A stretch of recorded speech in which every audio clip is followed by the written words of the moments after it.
going to read a poem from Cadillac Buddhist, which was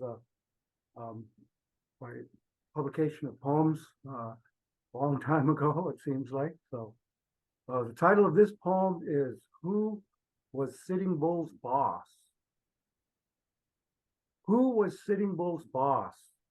Brain-tanned buffalo skins rotted the way to Mazuska, not just the currency calmly representing a nation's labor of love and sorrow, but the metal that made Thunderbird stop and wait way back when his grandfather shook cold, stiff British hands, promising return favors of food and protection.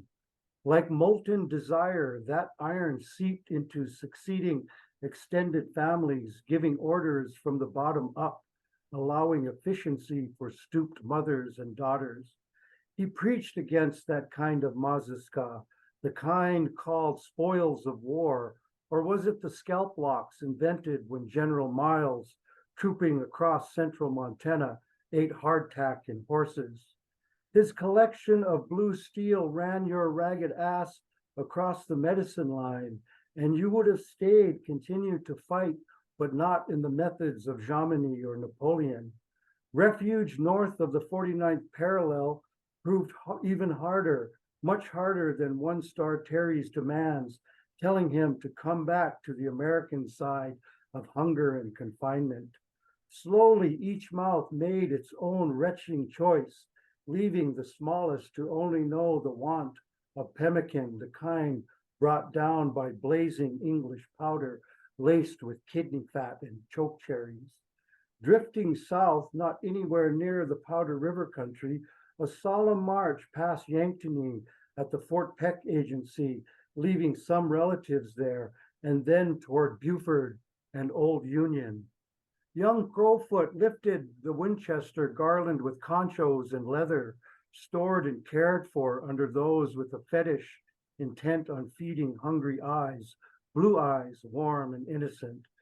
Photogenic glass plates captured braided hair with bear grease and soft otter skins, a picture actually containing a center begging for justice in black and white. In the near end, ghost dancing denounced the yellow and silver, even the greenbacks that promised parity, coming out of a vision, fading like a streaking star made of iron and ice. Bronze-colored sellouts came for you and fired speeding lead into your deep flesh, igniting panic, spreading across Badlands to Wounded Knee and Winter. Frozen dead, contorted in final agony, told such a pitiful tale after grape shot ripped apart, fleeing ghost shirts whose spirits continued west, past hills and prairie. Metal finally won out, rising from the forgotten decades, moving past trade, trappers, gold seekers, and homesteaders on wretched reservations, causing wonder and excitement in Indian men and women. When they buried you, I hope shovel blades rusted away and left moving the earth to resting you in the sky until your bones cracked and dried. All right. Welcome So, to another episode of Poets in Montana. And today my guest is Joseph McGeshick, and wonderful poem, Joseph, from Cadillac Buddhist, a collection. When was that collection out? no, actually, that's from the Indian in the Liquor Cabinet. Cadillac Buddhist will be out this fall. Oh, okay. I thought I heard Yeah, you say Cadillac Buddhist. yeah, That's from the Indian and Liquor Cabinet. All right. yeah, Yeah. What a history lesson. yeah, exactly. Yeah, actually, I wrote that poem after reading a book titled "Sitting Bull's Boss." It was about this guy, Major Walsh, who was a Canadian Mountie, who actually gained a lot of respect from Sitting Bull, Uh-huh. and it was kind of his not point of view, but he was kind of the subject of the book, and the catalyst of how the book flowed. So, Right. And it remind me, I mean, I again, because I was that point where he goes north with his people and then is forced to come back was that because of a decision by the Canadian government, or just weather? And Well, partly, it stemmed from the Canadian government's decision not to sign a treaty with them, and they gave them food and annuities, as they called it, yeah, but they wouldn't give them powder or guns, to hunt. Obviously, because they thought they would use it in warfare, which they would, of course, right, anybody would. right, But it was just a hard time up in Canada for Sitting Bull's people, and there were even other leaders, Sioux leaders, after the Battle of the Little Bighorn, who were trying to get to Canada. For example, Gall, the Sioux leader, as well. He almost made it and actually stopped short at the Missouri River and had a battle with the troops from Fort Peck at the time, who were kind of guarding the Fort Peck agency. yeah, Because at that time the reservation period had already come, it's the birth of it. yeah, And in the poem, what the reservation actually stood for was starvation and confinement. You couldn't leave, and there was very little to eat. right. A very large prison. Exactly. Concentration camp, probably Yeah, more correctly. right, And right. in fact, Hitler, one of his favorite authors was Karl May, who was kind of the Louis L'Amour and the Zane Grey of Germany and Austria at the time. And Hitler loved his writing, and kind of they say, and I don't know how much truth is it, have to do some more research, but there's been concentration camps, actually start in the Boer War in South Africa, but there's people who say they started much earlier with Native Americans in the West. So, Right, right. We sort of initiated them in a modern history. yeah, yeah, exactly. Well, thanks for joining me. And yes, the Indian in the liquor cabinet, the poem we just heard from. This book came out in early 2000s, right? Oh, yes, I think 2005, I think. Yeah, yeah. And there's a brief bio on the back of it that sort of gives us an indication of your history. But go ahead and tell us, like, where were Sure. you born? Well, I was born on the Fort Peck Indian Reservation in Poplar, Montana. Although our family lived in Wolf Point, it's about 22 miles apart. Right, And Wolf Point, kind of was the, I guess, the economic hub of the reservation, whereas Poplar was the agency headquarters.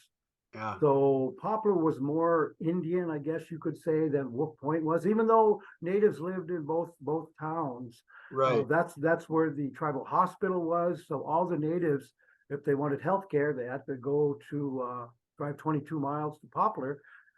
In my case, my mother, to have me, the baby, she had to drive 22 miles to give birth to me in an Indian hospital. right.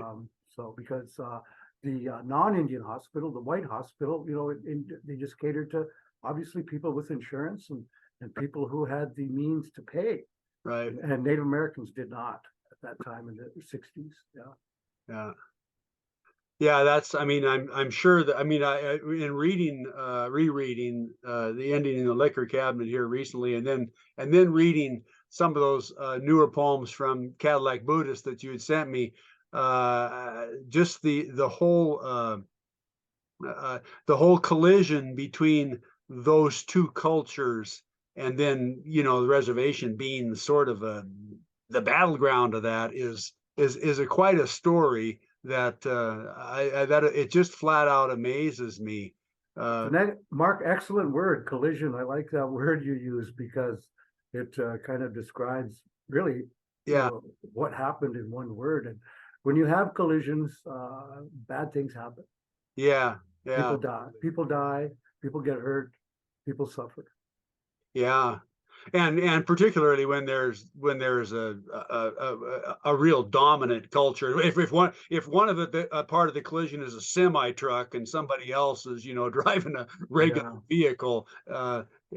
Yeah, I think the collision wouldn't have been so dramatic for native people if it wasn't for virgin soil epidemics. The smallpox, especially. that wiped out almost 99% of the human population in North America, north of Mexico. Right. Amazing. And then you read the history about, how, Cortez came and conquered the Mexicans. Smallpox helped him, Sure. unfortunately. And it wasn't that, the Europeans knew about those things. They did know, they saw the effects of smallpox, but they didn't know the science that we know. Right. And just, quite different if you know the science of virgin soil epidemics rather than just seeing the results of them and not knowing how it spread, not knowing how, what the immense effects, just the whole depopulation of a continent, basically. And Right. it could have been, if Indians could have been like the Indians in India, where they kicked the British out in 47, because they have tens of millions of people. Yeah. Didn't happen here in North America. Why? Because we didn't have the people. Yeah. There were tens of millions of people at one time, Right. but after the epidemics take their course, 99% of your population dies. The collision is going to be one-sided. Yeah. Yeah. Totally.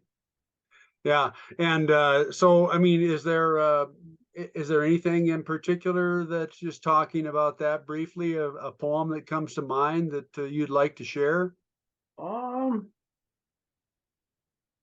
There is one here, yeah, on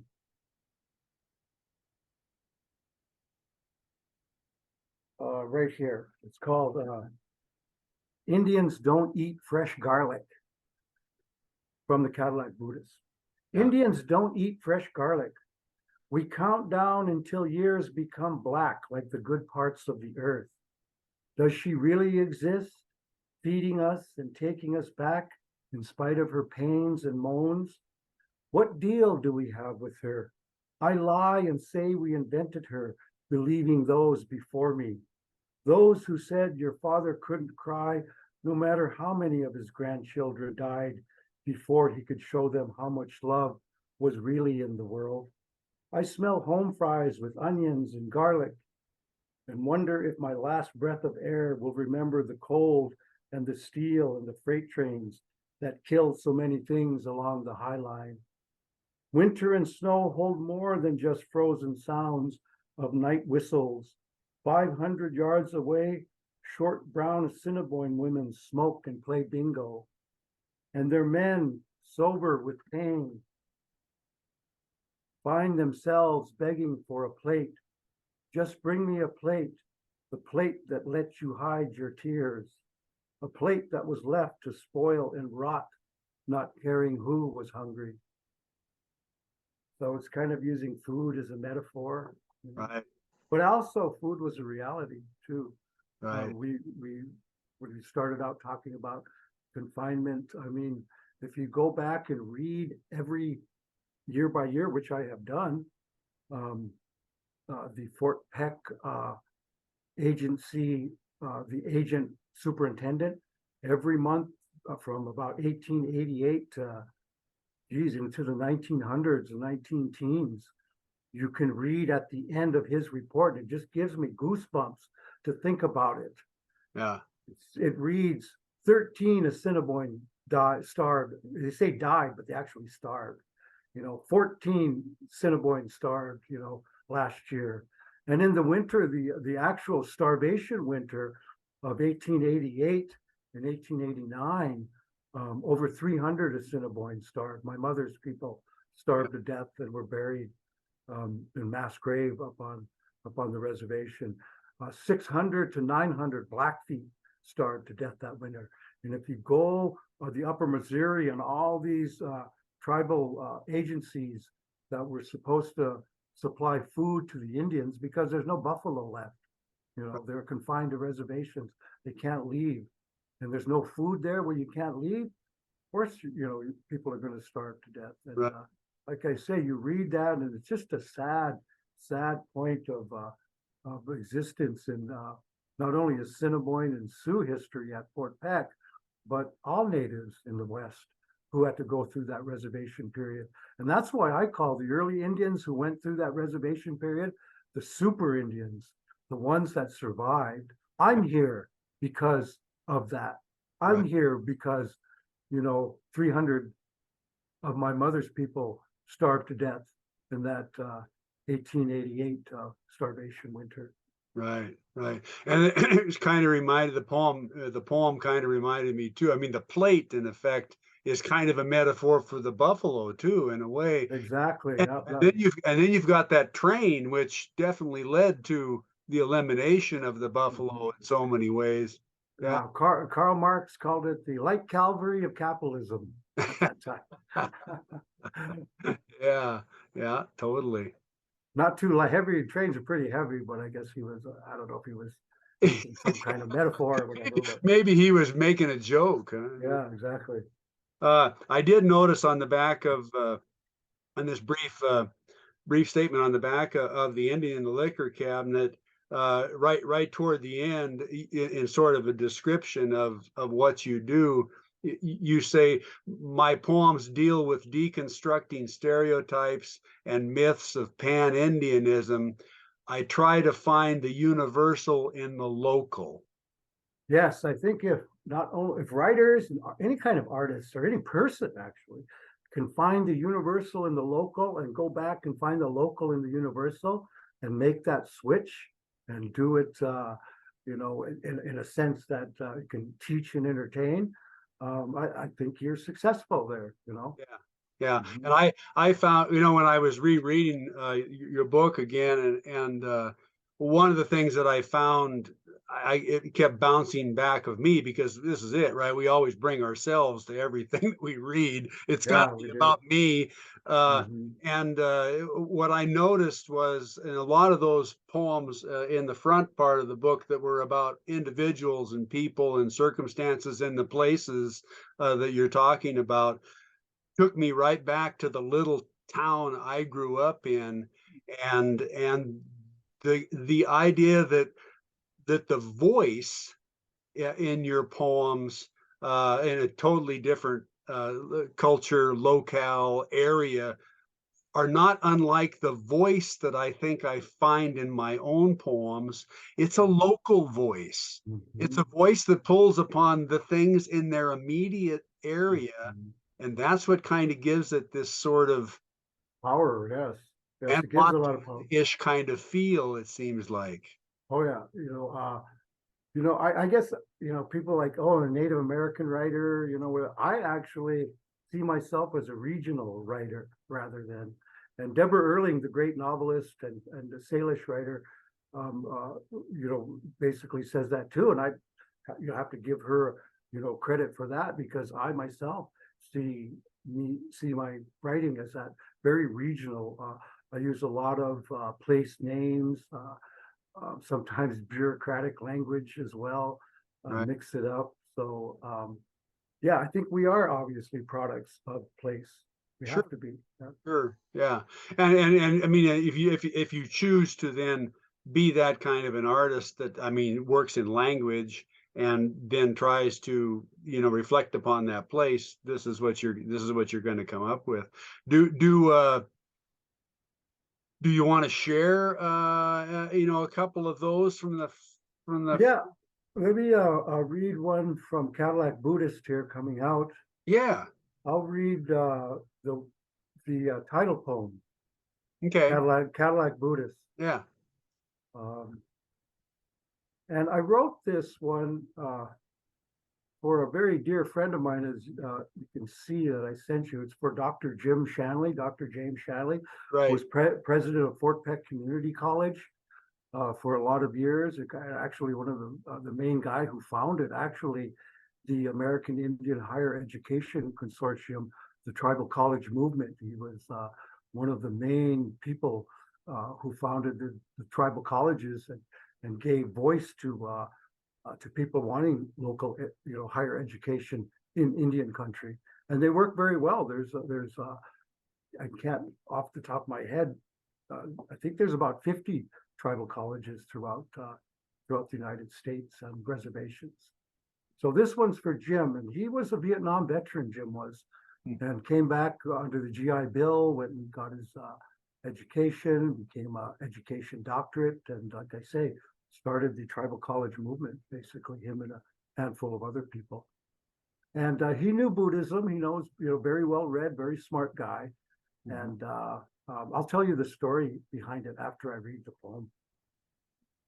Cadillac Buddhist for Dr. Jim Shanley. Drowning in their sea of wisdom, of selflessness, of impermanence, composing simple pieces of the best cloth into one of the greatest offerings. At your funerals, women will wail and men will drink, dousing what burns inside. The world owes you listening for more than 1 minute, and maybe the next that follows, professing to the people that you and your kind are really not dead yet, killing yellow communists and breathlessly saving Indian reservation dogs, all living creatures, especially both of those misjudged souls, harbor past lives. Still, few show you the respect and kindness that is needed in this plurality. Like society, Cadillac Buddhists show you their compassionate side right before they break your fucking neck.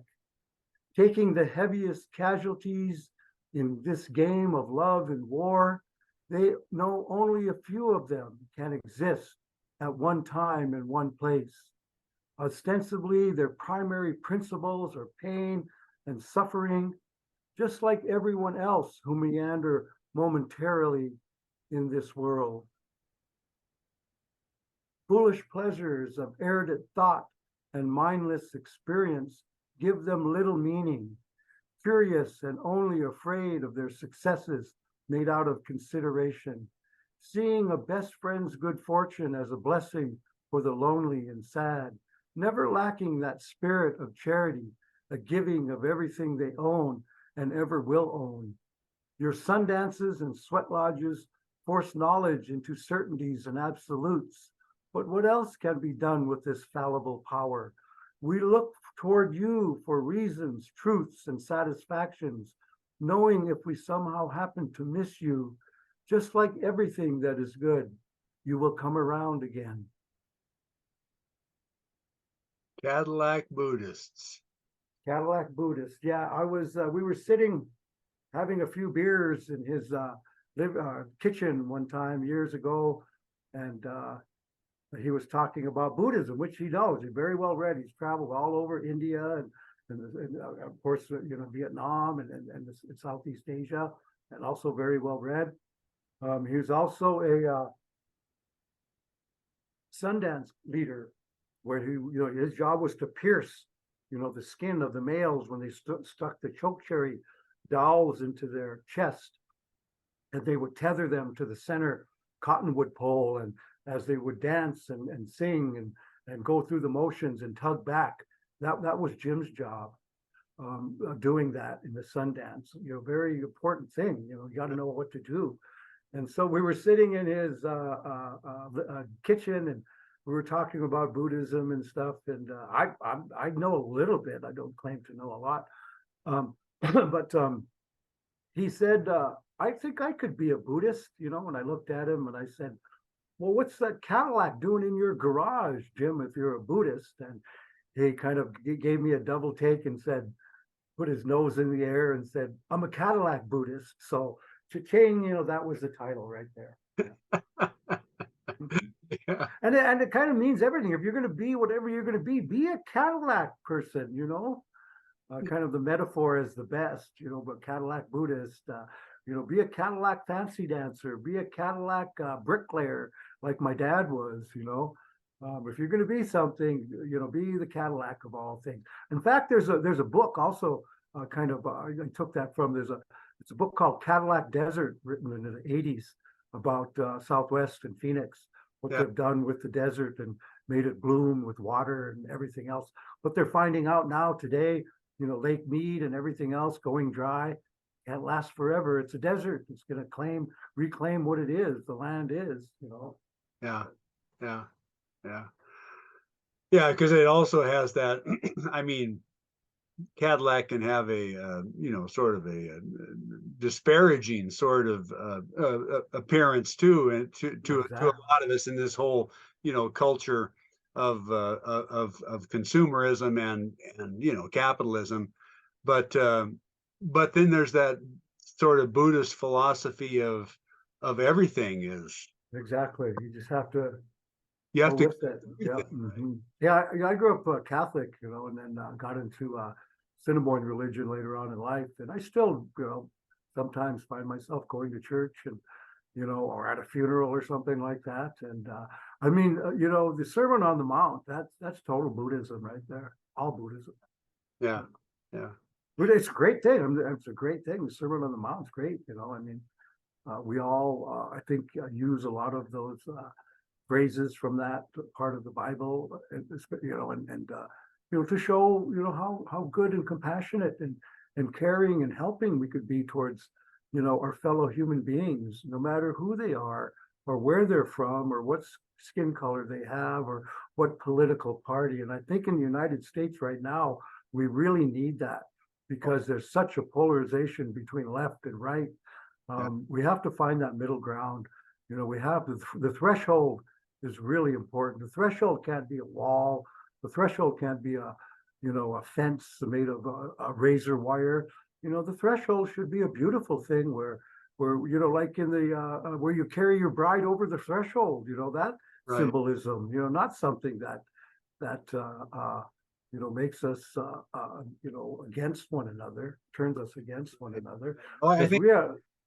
yeah, I was gonna say, I think that aligning of the these extreme policies that have been attached now to our political parties, and so the philosophies of people who've always been, of a particular family background or persuasion, they just tend to go this way, and they get swept into some kind of a new sort of philosophy that's anti-human. It's like, no, no, no, no, that's not a good thing to do. I remember my grandfather was a staunch Republican, but he also he gave all kinds of stuff away to people. He took care of people. He liked people. Yeah. He was like a real liberal kind of a socialist on the level of people, but fiscally, he was about as conservative as you could get. Yeah. He put Christmas tree bulbs to light the hallways. Mhm. Yeah, no matter how polarized we get in this country, we always have to come back to the very basis of that. We're a compassionate country. We've always been a compassionate country, despite the initial conquest of Native Americans and their land here. Of course, we can't change that history, but what we can do as Americans or whoever you are, we can see the other side and we can give them time to present their point of view. We don't have to accept it. We don't have to, like people proselytize and, we don't have to join, but we can say, good, that's as long as you're not hurting anybody, Well, exactly. as long as you're not There, harming there people. is a line, right? There is a line. Yes. And that is that Yeah. one you just said. As long as we're not hurting anybody. It's like, yeah. So there is that. One of the things that I know, my own experience growing up, I immediately as a child, and it's just the way that entertainment and television and all those kinds of things impacted us. But I gravitated towards and fell in love with this whole sort of native cultural mindset and point of view because it was in tune with me as a kid that just wanted to look at the sky and look. They wanted to go slow and focus, and you felt like you were a part of all this stuff, right? As Yeah. opposed to this sort of other aspect of had to get out and get a job and go to work and do this and that and the other and never look back and never stopped. So I think it was kind of a tradition that seemed to me very poetic. Yes. As Yes. I become a poet, I was like Mhm. this kind of a more of a focused and slower and compassionate. mentality. Yeah, I think poetry exists everywhere. I Yeah, mean, in fact, the Greek word, the word poem comes from the Greek poem, which means to create. right. And that's what we do. So no matter what you do, like my dad, who was a master bricklayer, Mhm. his poetry was bricklaying and making a beautiful thing. Yeah, And you can see that if your poetry, is dancing, great, do that. You do it with passion. If your poetry is making hamburgers, yeah, and so we have to eat. That's the most important thing around. right. Make it poetry. Don't if you have whatever your passion in life is, do it like you're doing poetry. And I know that's kind of makes sounds silly to some people, but if you get around the idea that, oh, I can't write poems, I'm not a poet, you really are. If you look in the deeper sense of the word, Right. we all are. Right. Yeah. I mean, we all are. Some people just don't write things down. Exactly. Yeah. And, that's what and this is what's going to happen in the future. My prediction is I made that jump from, writing on paper and tablets and, bar napkins or, whatever it is, when something comes that you actually get to now, using my cell phone to say it and then writing it in the computer. And then when I edit, I don't save a lot of the stuff that I've edited because what's erased is just as important as what's kept there. Right. If you read Derrida, Jacques Derrida, the linguist philosopher, the French guy, he has this term called erasure, which means the stuff that's not there, Right. but is really important for what is there. So we need an archive. We have to have an archive, and I'm finding out that, man, where's the archive at? Here Yeah. in this computer, you're recording this, but Right. what happens when we don't have this? I hope we still do. Maybe we'll have something else, but I guess Yeah. again, this is another threshold that we're on from Right. archiving things. Yeah. We keep leapfrogging from one technology to another, it seems like, and Yeah. and there's plenty lost, and Oh yeah. Well, always there's plenty gained, and and I guess in a way, as my old pal Ed Leahy used to say, in mhm. the end, it's all dust for the garbage chute.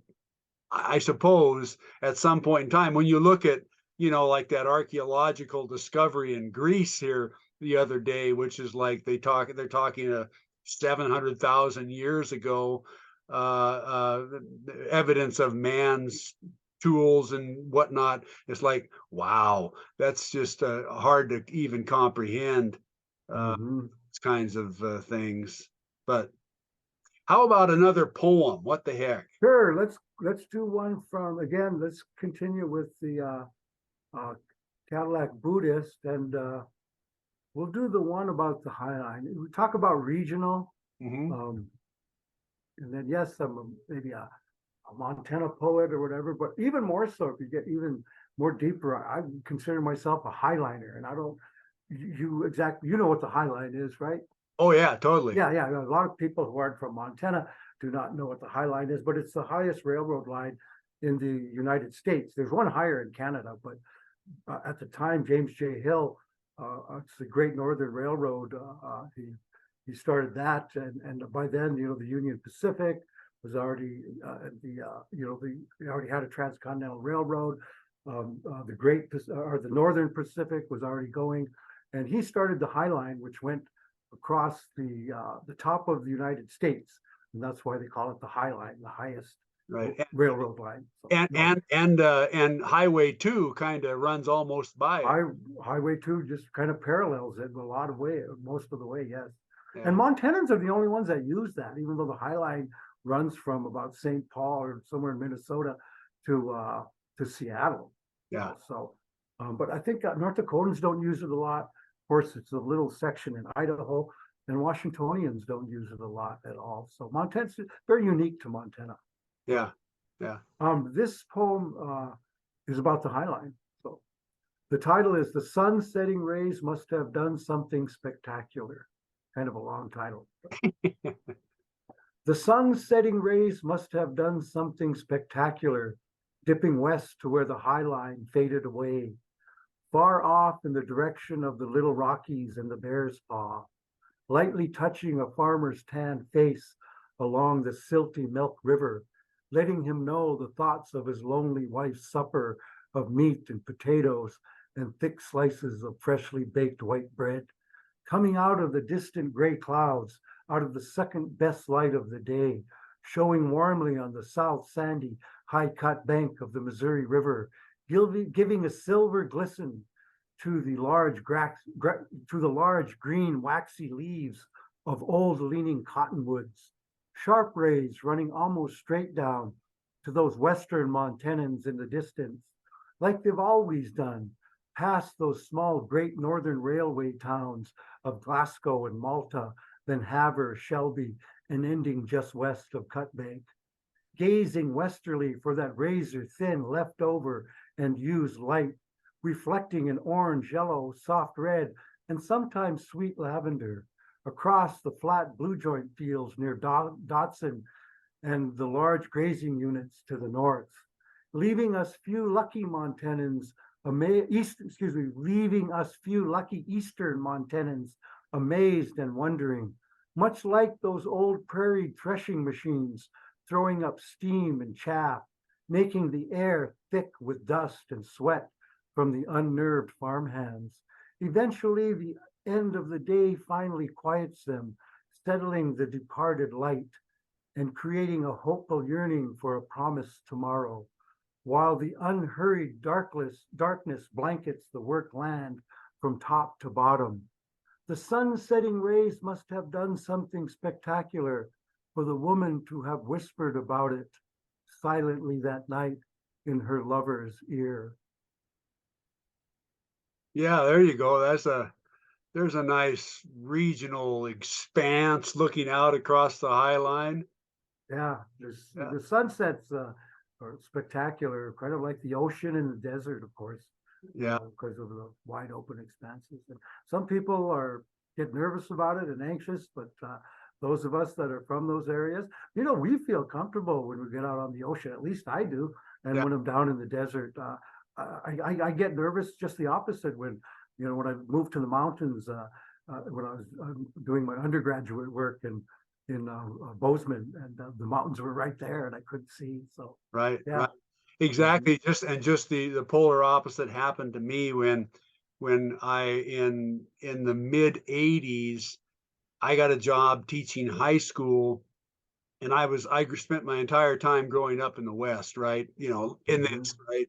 All covered and hunkered in, overgrown by trees and all that mountains, and I went over to a little town called Augusta on the Eastern Front. Oh yeah, I know that quite well. Yes, Augusta. And I loved the fact that I was backed up against the mountains. But when I turned and looked east and kind of glanced north and glanced south, it was just like, wow. It was like the ocean.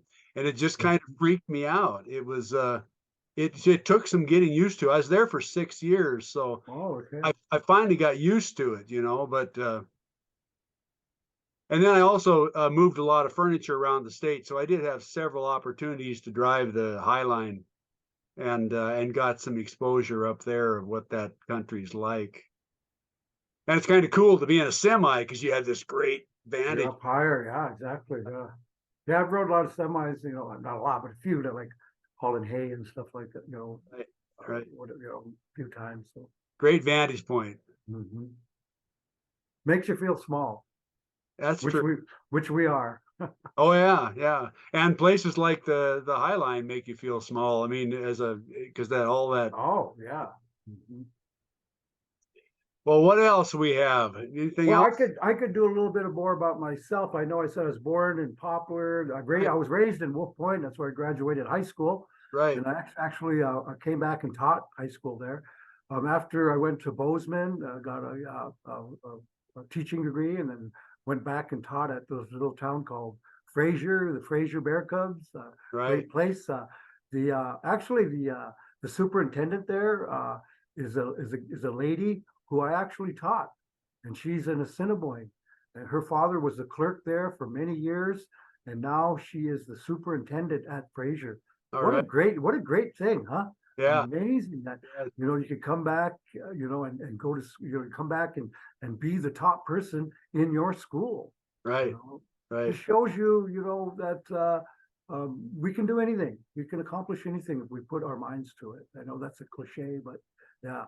And then after I, went to Bozeman and got a history degree and went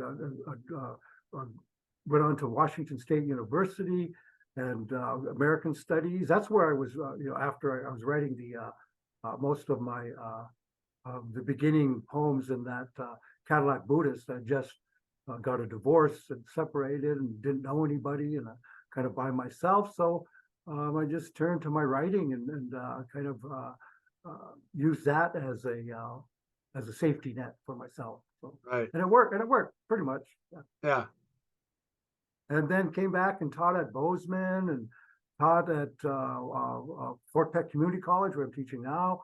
Taught at the old Eastern Montana College. It's called MSU Billings now. So then obviously at Washington State University in Pullman, Rocky Mountain College, and now I'm teaching online classes for Fort Peck Community College. I live in Billings, but as we said, we do this Zoom thing and almost makes it a natural thing now. We've been doing it long enough, so. Right, Yeah. right. And I noticed that on the back of the Indian and Liquor Cabinet, 20 years ago or whatever, you were living in Pony when you were. Oh yeah, when I was teaching in Bozeman, I moved out to Pony, Montana. Great little destination place. I wrote a poem about that too, and it's in the Cadillac Buddhist kind of. So, Pony's a great place. Yeah. Yeah. Great place, like a destination place. A lot of people from Bozeman and Butte and other areas, Dillon, let's go to Pony. Yeah. There's a Pony bar there, and that's about it. Is Pony at the end of the road, isn't it? It's the end of the road, unless you want to go up the mountain trails to Potosi Hot Springs and some really beautiful lakes, mountain lakes up there too, in the Tobacco Root Mountains. Beautiful mountains. Yeah. Yeah. Well, let's see. I was going to try to talk you into just for my own entertainment, reading a few of those, a couple of those poems in the beginning. Well, you read "Indians Don't Eat Fresh Garlic." Okay. But how about this one here? Meadowlarks sing to tribal housing. yeah. Okay. Yeah, I grew up in a tribal house, which my friend did too. A guy by the name of Wayne Weeks, my best buddy, and we grew up kitty corner from each other. And to this day, I can go to Wayne's house blindfolded. I can walk around in every room and probably cook an egg because the same floor plan is my house. Yeah. And the same floor plan as every other tribal house. There was no difference in them. So and it was on the south side of Wolf Point. Okay, meadowlarks sing to tribal housing. Perched on lazy black power lines, rusty barbed wire fences hold back low rent encroachment. Early summer mornings give the clearest yellow light.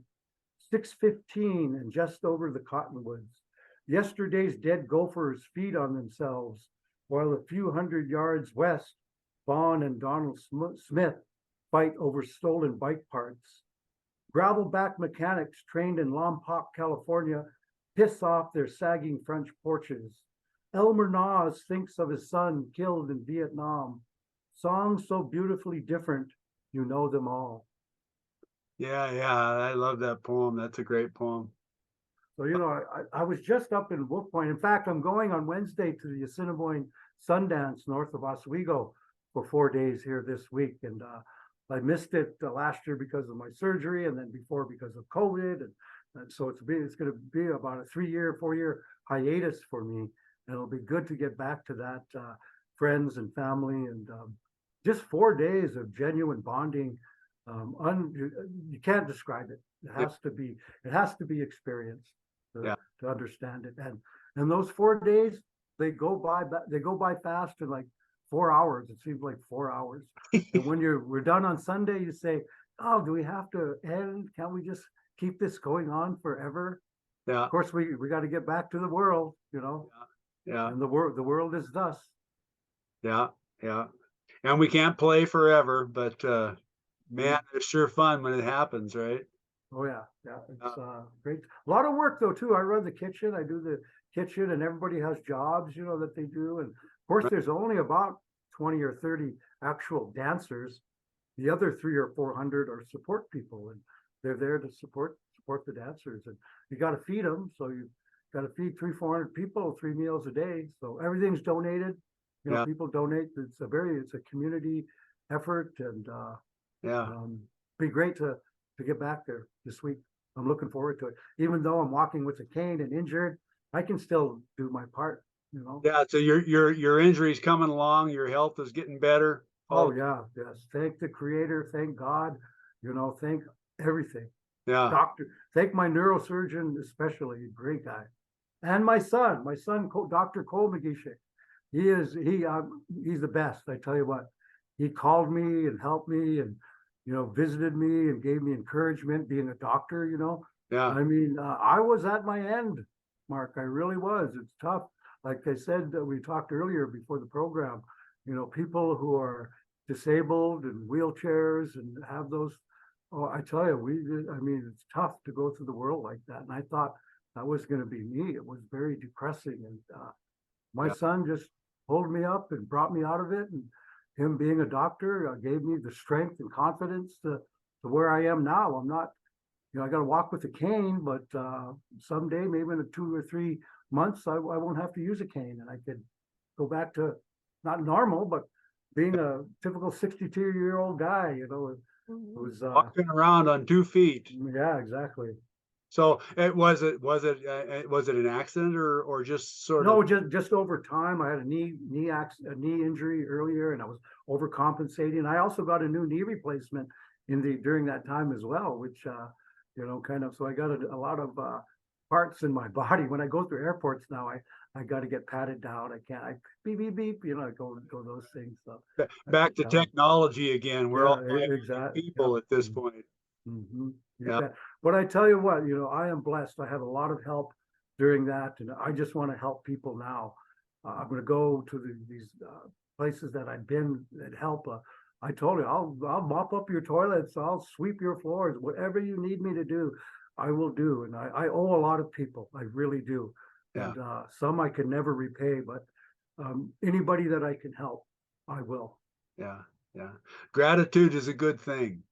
Yes, it is. It's humbling. It's very humble. We should, we all have this capitalistic world where we want to make, our money, and we can't do anything without money. I'd love to have my book sell and have a lot of money and, whatever. But, me, I grew up poor, dirt poor. Yeah, And so everything is gravy to me from now on.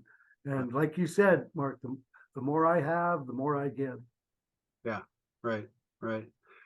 Everything is gravy. That I remember. Oh, it was a Raymond Carver poem. Oh yeah.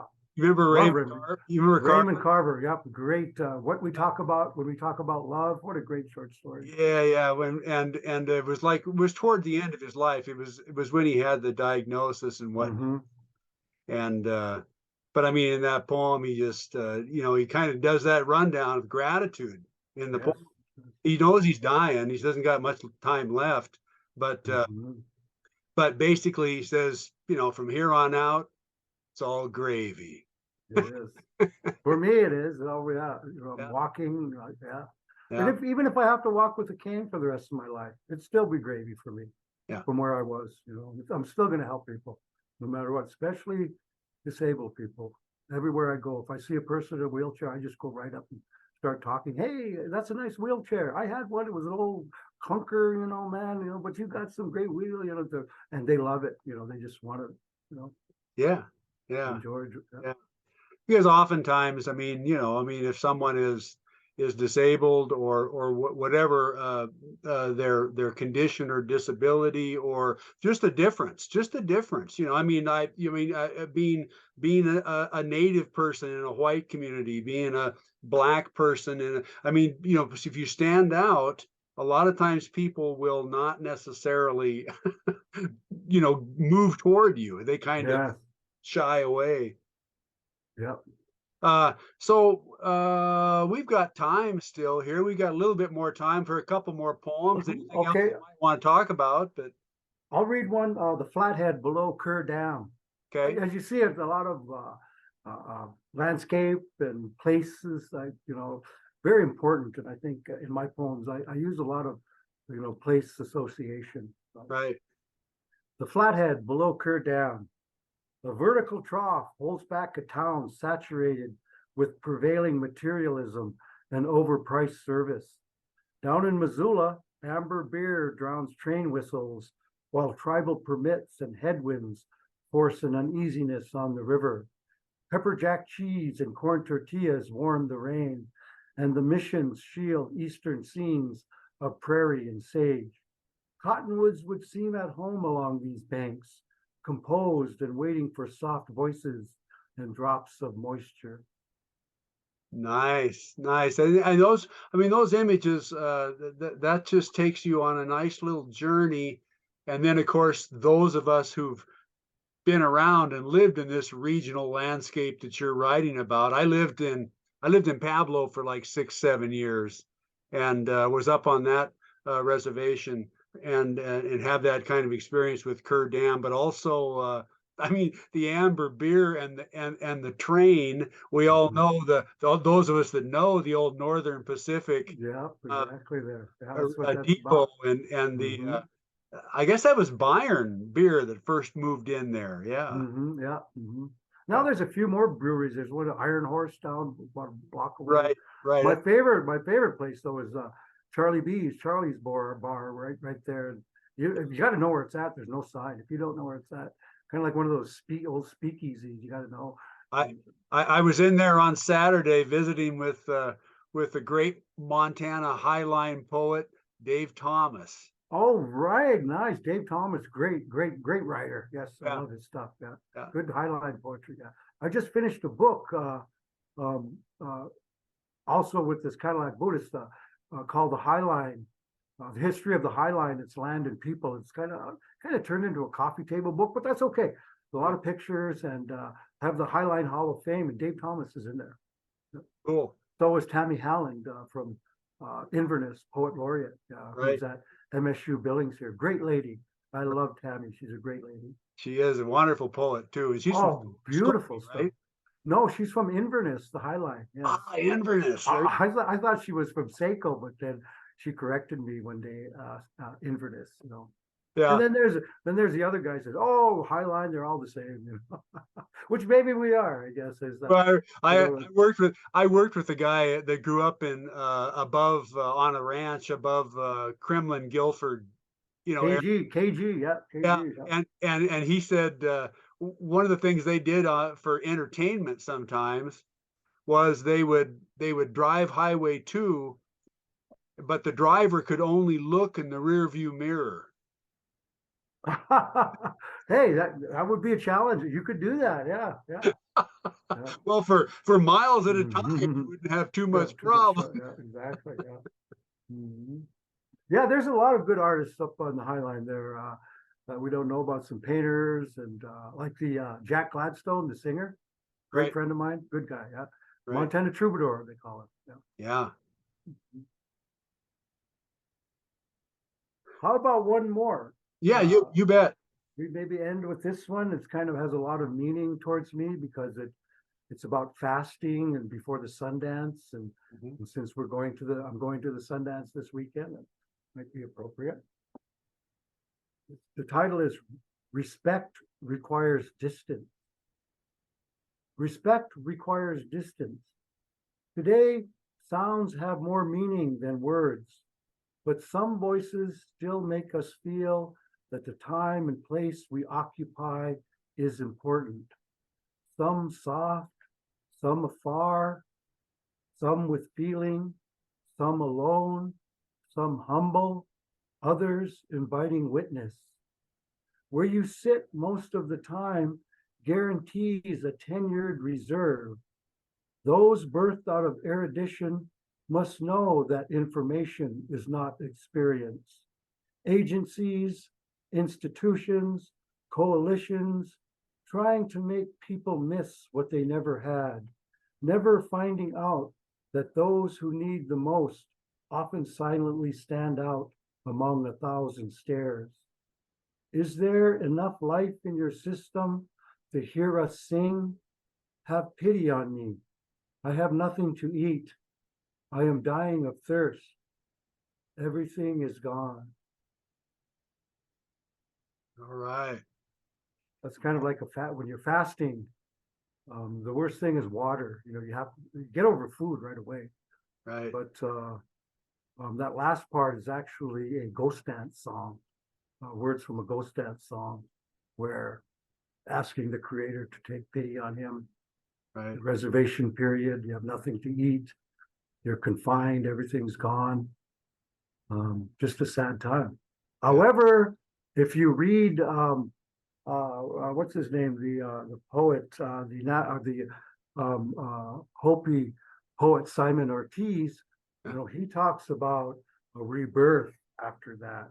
In his poems from Sand Creek, the Sand Creek massacre, he talks about how there's a new America emerging, one of beauty, one of compassion, and although it kind of doesn't seem like that now, I still believe that's true, especially for Native Americans. It's a good time to be an Indian right now. Yeah. It's a tough time.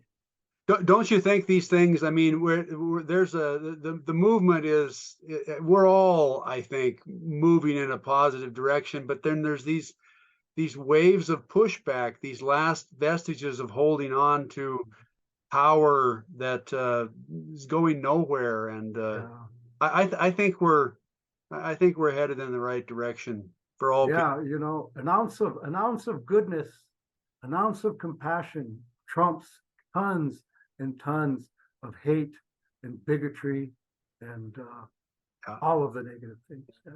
Yep, love conquers fear. That's it, man. Yes, it does. Yes, it does. If we could just all practice that, it'd be such a great world. Of course, we have to be reminded that there are, negative things in our lives. There are hurdles, but it's how we handle them is what's most important. Right, right. Well, it's been a pleasure. Mark, it's been a pleasure for me too. I really appreciate it. I hope that we, now have a long friendship from now on. I love making new friends. Yeah, and, yeah. You're my new friend now. Oh, good. Same here, man. And I hope that we can bump into each other in actual person one of these days. And I'm sure we will. I get to Missoula about once a year. I got a good friend over there named John Kershane that I go visit. We're good buddies from the old neighborhood and south side of Wolf Point, and we just talk. We just reminisce a lot. Good times. I do remember seeing you one time at a book festival years ago, and I think you were on a panel or something like that I went to and heard. But I do remember that. Okay, well, I tell you what, when I get to Missoula, we'll go to Charlie's. How about that? Perfect. I'm there already. All right, man. So I just want to say to everybody else, we'll see you next time on another version of this Poets in Montana thing until I'm done. And then sometime you should pick up a new book called Cadillac Buddhist by Joe McGeshick. Thank you. Take care. Take care. Bye. Bye-bye.